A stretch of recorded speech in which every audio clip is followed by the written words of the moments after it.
বন্ধুরা, সবাই কেমন আছো? আশা করি ভালো আছো। আমিও ভালো আছি।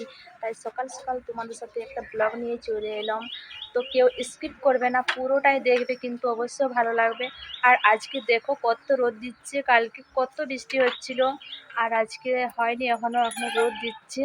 তো জানি না বিকাল অবধি বৃষ্টি হবে কি না হবে, বলতে পারছি না। তো আমার এখন কত কাজ আছে, দেখো বাসনগুলো পড়ে আছে, এখনো ধোয়া হয়নি। আজকে অনেক দেরি হয়ে গেছে ঘুম থেকে উঠতে, তো অনেক কাজ আছে, কখন হবে।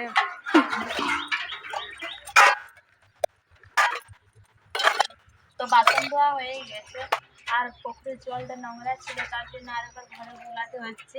কাটালের ওপরে কাটালি, বুঝতেই পারছি মানে কাজ কমপ্লিট করতে পারিনি।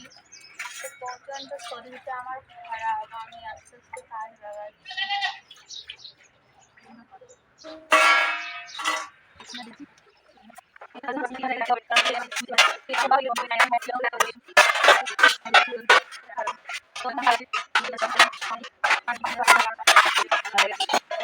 দেখো আরেকদিন হনুমানের মতন আম গাছে উঠে গেছে।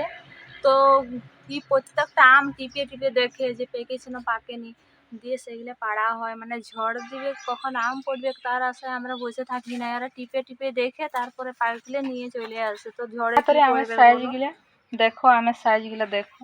এই যে আমাদের একটা হনুমান এই গাছের থেকে উঠে আমগুলো পেড়ে নিয়ে এলো। এই দেখো এই হনুমানটা। তোমাদের এখানে এরকম হনুমান কার কার এরকম উৎপাত করে গাছে, তো আমাকে কমেন্ট পরে করে স্কুল বলো। খুলবে, তাই সাইকেলটা বাগানো হচ্ছে।